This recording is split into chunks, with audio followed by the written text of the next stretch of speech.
Salam Indonesia, Anda menyaksikan berita terkini bersama saya Pradana Adiputra.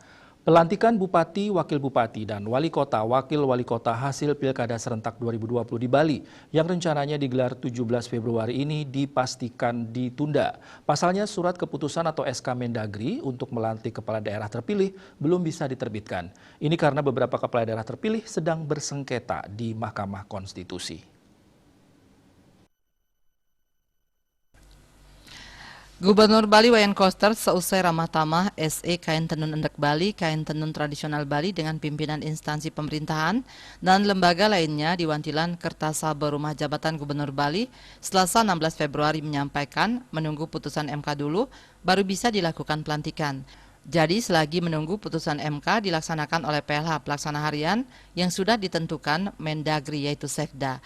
Sebelumnya Kepala Biro Tata Pemerintahan dan Kesra Sekda Provinsi Bali Iketut Sukranegara mengatakan berdasarkan rapat virtual dengan Ditjen Otda, pelantikan dipastikan diundur sampai dengan akhir Februari. Hal ini karena menunggu keserentakan pelantikan kepala daerah terpilih se-Indonesia.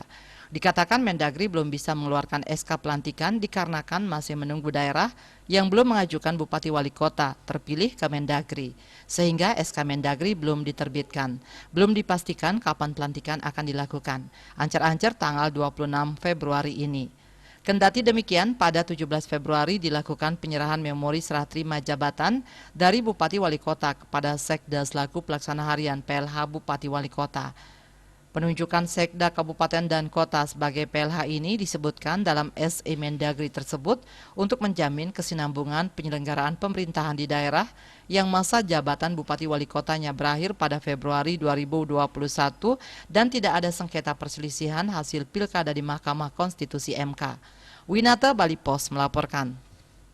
Untuk mencegah penyebaran COVID-19, ingat pesan Ibu selalu terapkan 3M, wajib memakai masker, wajib mencuci tangan, dan wajib menjaga jarak dan wajib menghindari kerumunan. Dengan penerapan perilaku 3M, Indonesia segera terbebas virus corona menuju Indonesia maju. Tetaplah bersama Bali TV. Salam Indonesia.